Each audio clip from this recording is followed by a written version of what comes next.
Hello students, स्वागत है आपका आपके यूट्यूब चैनल स्टूडेंट्स मित्र में।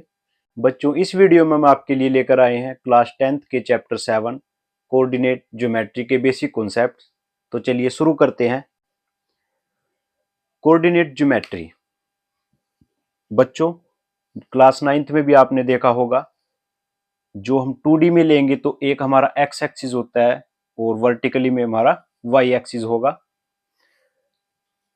यदि हम पॉइंट की बात करें, यदि मैं एक दो और तीन एक पॉइंट ले लेता हूं। जो पहले वाला होता है हमारा, इसमें x होगा और y दूसरे वाला।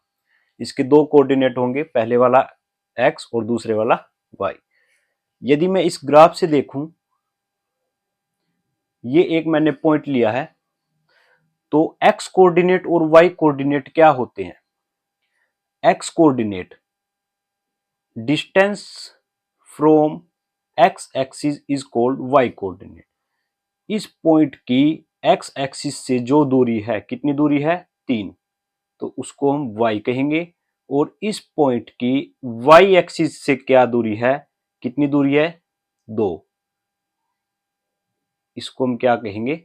x axis. तो distance from x axis is called y coordinate और distance from y axis is called x coordinate. तो ये हमारा पॉइंट आ गया 2 और 3। जो x कोऑर्डिनेट होते हैं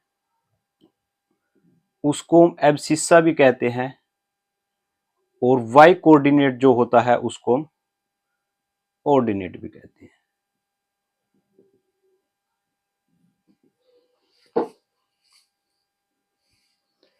बच्चों, जो मेन फॉर्मूला है हमारे इस चैप्टर का, डिस्टेंस फॉर्मूला, दूरी सूत्र, x2 माइनस x1 का स्क्वायर y2 माइनस y1 का स्क्वायर, इनको प्लस करना है और सारे का अंडर दी रूट करना है। जैसे एक एग्जांपल से समझ लेते हैं। दो पॉइंट हमें दिए गए हैं a और b। a पॉइंट हमारे पास 2, 3 होगा और जो b पॉइंट है वो 4, 1 है। a से b की डिस्टेंस को निकालना है, तो ab। बच्चों, पहले वाला x होगा, दूसरे वाला y, तो इसलिए पहले वाला जो पॉइंट है इसमें ये x1 और ये y1 और इसको x2 और इसको y2 मान लेते हैं। ab फॉर्मूले में वैल्यू को पुट कर देते हैं। x2 4 माइनस 2 का स्क्वायर प्लस 1 माइनस 3 का square under the root. 4 minus 2 2 का स्क्वायर प्लस 1 माइनस 3 माइनस 2 का स्क्वायर। 2 का स्क्वायर 4 प्लस माइनस 2 का स्क्वायर भी 4 इज इक्वल टू रूट 8। और रूट 8 को हम 2 रूट 2 भी लिख सकते हैं। तो ये हमारी डिस्टेंस होगी ए टू बी। बच्चों, डिस्टेंस फॉर्मूले में हमारे पास यदि 3 पॉइंट, अभी हमने 2 पॉइंट का देखा है, ए बी की डिस्टेंस निकाली है। यदि 3 पॉइंट गिवन हो, ए बी सी 3 पॉइंट दे दिए गए हैं, तब हमने सबसे पहले ए से बी की डिस्टेंस निकालनी है, उसके बाद बी से सी की डिस्टेंस निकालनी है और उसके बाद ए से सी की डिस्टेंस निकालनी है। पहले ए बी, फिर बी सी और फिर ए सी या सी ए। तब इस टाइप से हमारे पास कुछ क्वेश्चन पूछ सकते हैं, जैसे ये 3 पॉइंट दिए गए हैं, ये कोलिनियर है, ये आइसोसेल्स हैं, क्या है। तो यदि हमें 3 पॉइंट निकल गए हमारे पास, जैसे हमने अभी क्वेश्चन किया है, तो 3 पॉइंट में यदि A B plus B C not equal to A C आ जाए, तब वो क्या हो जाएगा? कोलिनियर हो जाएगा। और यदि A B equal to B C, जो ए बी और बी सी निकाला है, में दो इक्वल आ जाए और तीसरा नॉट इक्वल आ जाए, तब वो क्या हो जाएगी? आइसोसेल्स ट्रायंगल हो जाएगी। ऐसे ही हमारे पास 4 पॉइंट भी आ सकते हैं, जैसे ये 4 पॉइंट हमको दिए गए हैं ए बी सी डी।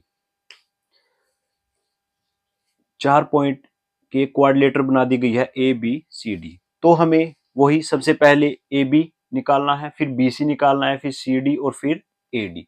चारों साइडें निकालनी पड़ेगी, उसके बाद डायगोनल AC और BD भी निकालना पड़ेगा। अब AB, BC, CD और AD और AC और BD 6 साइडें इसमें हमने निकालनी पड़ेगी। यदि 4 पॉइंट हमको गिवन है तो 6 साइडें निकालनी पड़ेगी, सेम इसी फॉर्मूले का यूज करके। तो इस फॉर्मूले को 6 बार यूज करना पड़ेगा। अब जब हमारे पास सभी साइडें आ गई हैं, तब हमें चेक करना है, वो पूछ ले भी ये स्क्वायर भी हो सकता है या फिर पैरेललोग्राम भी हो सकता है या नॉट क्वाड्रिलेटर भी हो सकता है।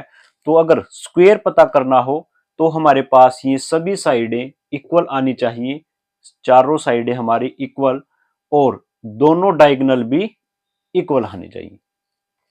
यदि पैरेललोग्राम हो जाए तो आमने सामने की ये और ये AB इक्वल टू CD और BC इक्वल टू AD आनी चाहिए, और जो दोनों डायगोनल होंगे वो नॉट इक्वल आएंगे।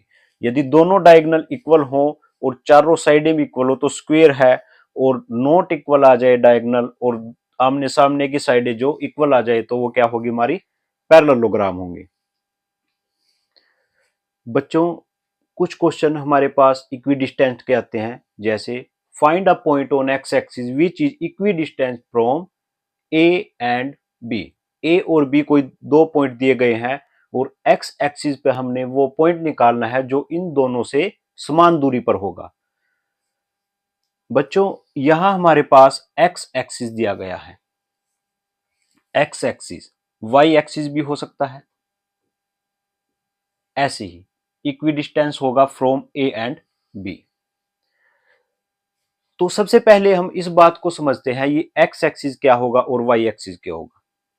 यदि एक्स एक्सिस दिया गया है तो उसका वाई 0 होगा, और वाई एक्सिस अगर दिया गया है तो उसका एक्स 0 होगा।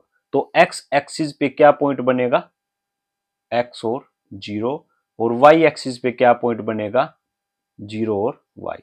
ध्यान रखना है, वाई एक्सिस पे वाई वाई रहेगा और एक्स 0, और एक्स एक्सिस पे एक्स एक्स रहेगा और वाई 0। तो हमारे पास ये दिया गया है एक्स एक्सिस, वाई भी दे सकता है, तो वाई में हम ये पॉइंट लेंगे और एक्स में ये वाला लेंगे। तो एक पॉइंट हमें एक्स एक्सिस दिया गया है, ए दिया गया है 2-5 और बी दिया गया है -2-9, और इसको हम सी मान लेते हैं, सी है हमारा x0। क्वेश्चन कह रहा है कि एक पॉइंट ए है, एक बी है और एक सी है।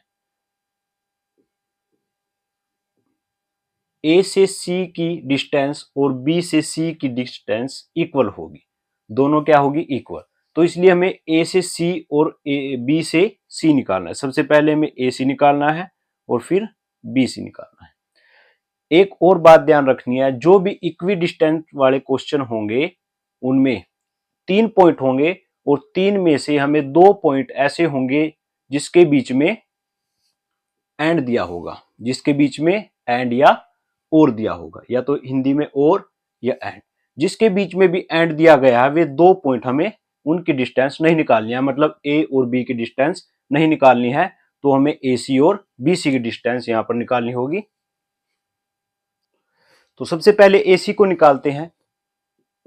ए सी x minus x2 minus x1 का square plus y2 minus y1 का स्क्वायर का रूट। अब x माइनस 2, बच्चों यहां दो कांस्टेंट नहीं दिए गए हैं, दोनों कांस्टेंट नहीं है इसलिए माइनस नहीं होगा, एक वेरिएबल है तो हमें फॉर्मूला लगाना पड़ेगा, a माइनस बी का square, A square plus B square minus 2ab plus 25। तो x square minus 4x plus 25 और 4 29। अब हम निकालते हैं बी सी। एक्स माइनस 2 का स्क्वेयर प्लस 0 माइनस 9 का स्क्वेयर। फिर वही माइनस माइनस क्या हो जाएंगे, प्लस हो जाएंगे, ए प्लस बी का square, A square plus B square plus 2ab, 9 का स्क्वायर 81। अब x square plus 4x plus 85। अब AC हमारे पास ये आ गया है और BC ये आ गया। अब क्योंकि क्वेश्चन में दोनों इक्वी डिस्टेंस दिए गए हैं, दोनों की दूरी समान है, तो AC को हम क्या कर देंगे, इक्वल टू BC। अब AC equal to BC। AC कितना है हमारे पास, X square minus 4x plus 29,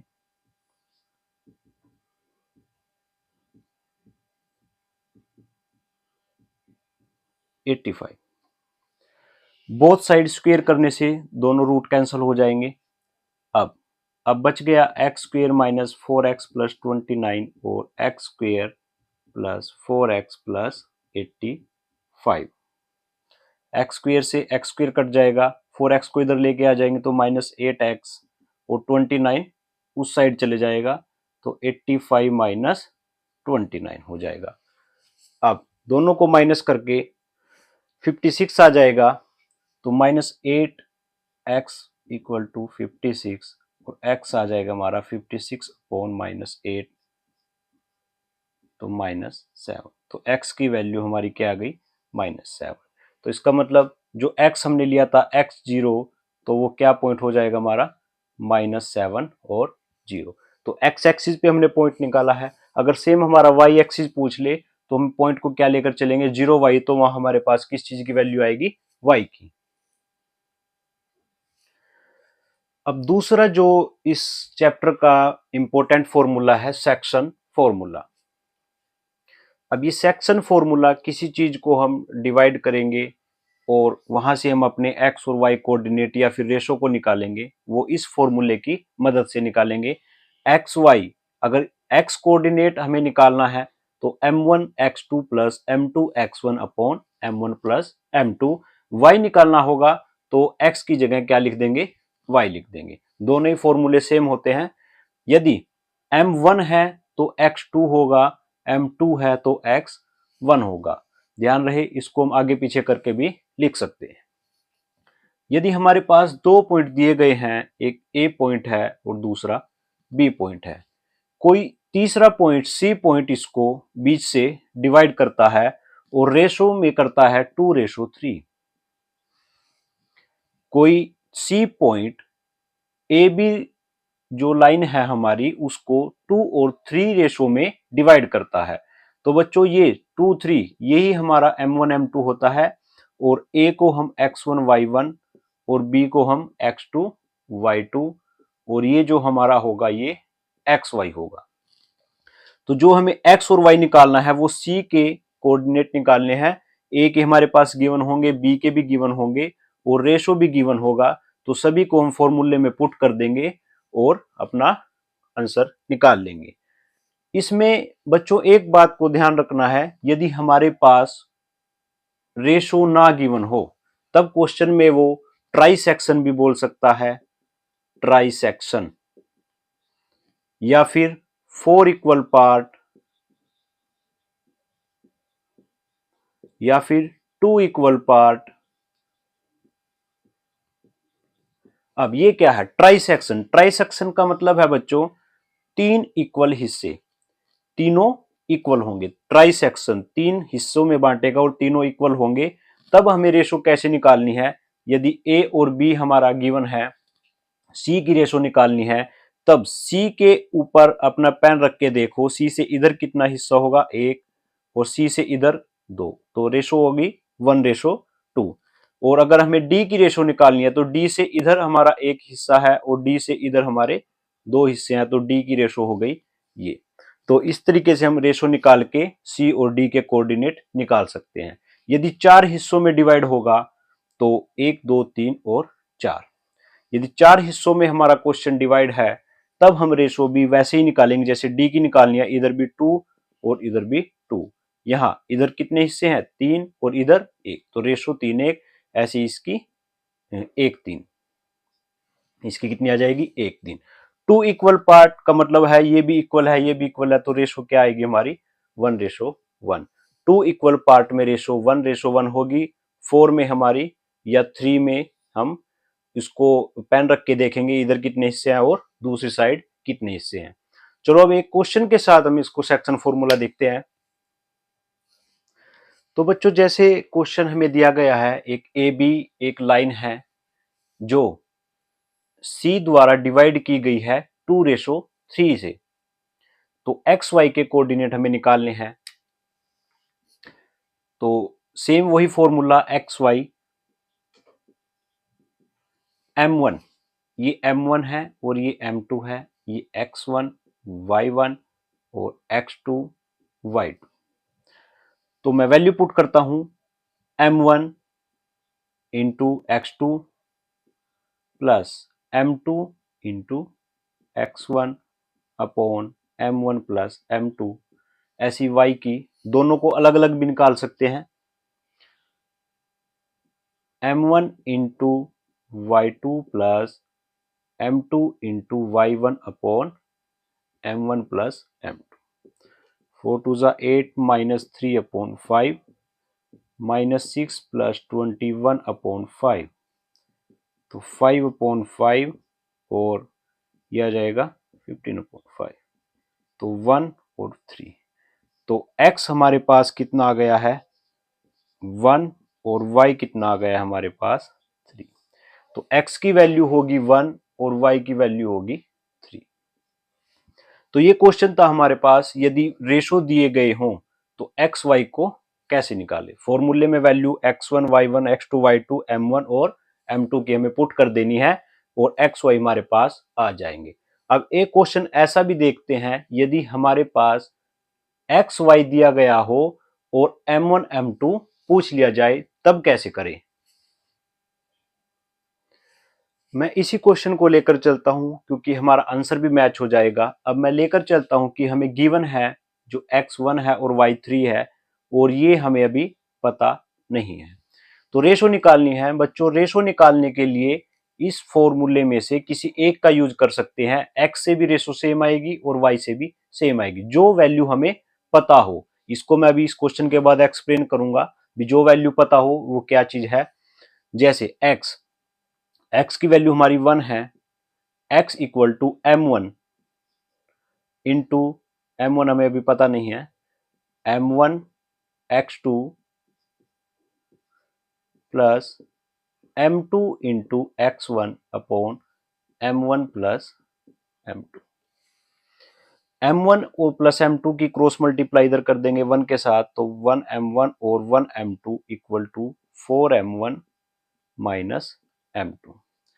m1 को एक तरफ और m2 को एक तरफ कर लेंगे।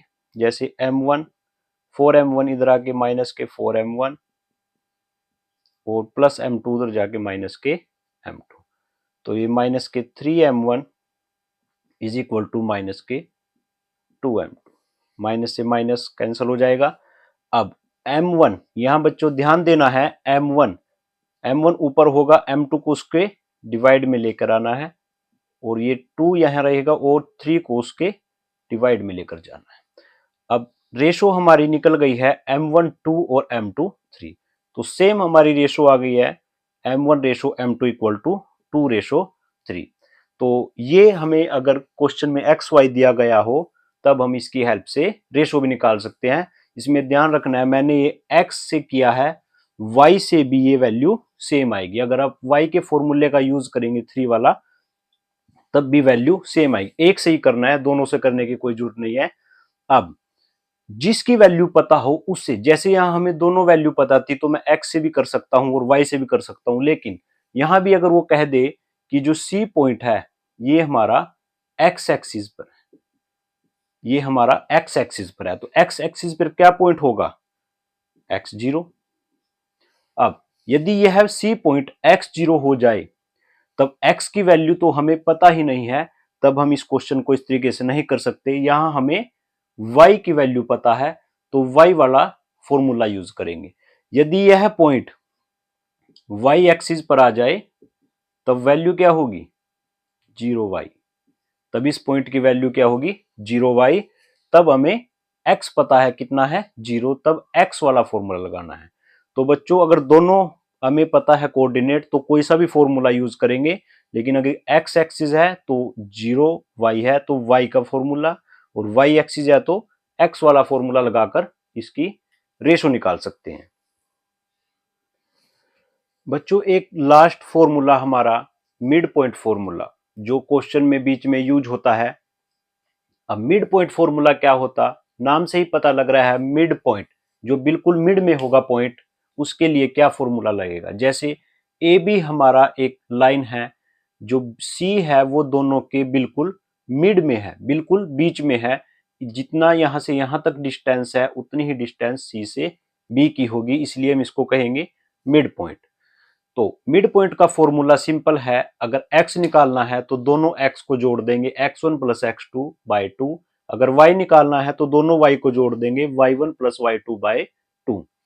जैसे x, अगर हमें यहाँ x निकालना है तो x1 2 और x2 4 by 2, 6 by 2 equal to 3, और y अगर निकालना है तो y1 plus y2 by 2 equal to 5। तो इसका x 3 आ गया और y कितना आ गया, 5 आ गया। तो ये है हमारा मिड पॉइंट फॉर्मूला, जो क्वेश्चन के बीच में बार बार यूज होता है। बच्चों एक इस तरीके से भी हमें क्वेश्चन पूछ लिया जाता है तो कई बच्चे उसमें अटक जाते हैं। तो जैसे AP एक इक्वल टू 2/5 AB है, एक AB एक लाइन है हमारी, बीच में कोई P है, बीच में एक पॉइंट है हमारा P, AB एक लाइन, बीच में पॉइंट P होगा, और AB इक्वल टू 2/5 AB होगा। अब यहां से अगर हम वैल्यू निकालें AP, अगर हम AB को इस साइड डिवाइड में लेकर आए तो हमारा 2/5 आ जाता है। तो AP कितना होगा 2 और AB कितना होगा 5, मतलब जो ये पूरा AB है वो हमारा 5 है, और जो A से P है वो हमारा 2 है। तो कई बच्चे 2:5 लेकर चल जाते हैं, जैसे 2 और 5 को ही अपनी M1 M2 मान लेते हैं, लेकिन ये M1 M2 नहीं है। AB टोटल हमारा 5 दिया गया है और A से P तक हमारा 2 दिया गया है। तो 5 माइनस 2, अगर A से P तक 2 है तो P से B तक हमारा 5 माइनस 2 कितना हो जाएगा, 3। तो रेशो कितनी आ जाएगी यहां से, 2:3। तो उसके बाद यदि हमें A पता है और B पता है और रेशो हमें निकल गई, तो हम P के कोऑर्डिनेट एक्स वाई भी निकाल सकते हैं। तो बच्चों आज का हमारा जो टॉपिक था कोऑर्डिनेट ज्योमेट्री के जो बेसिक कॉन्सेप्ट थे, आज वो यहाँ पर समाप्त होते हैं। आशा करता हूँ आप सभी की समझ आया होगा। अगर आपको वीडियो अच्छी लगी है तो लाइक करें, शेयर करें और सब्सक्राइब करें हमारे यूट्यूब चैनल स्टूडेंट्स मित्र को। Thank you.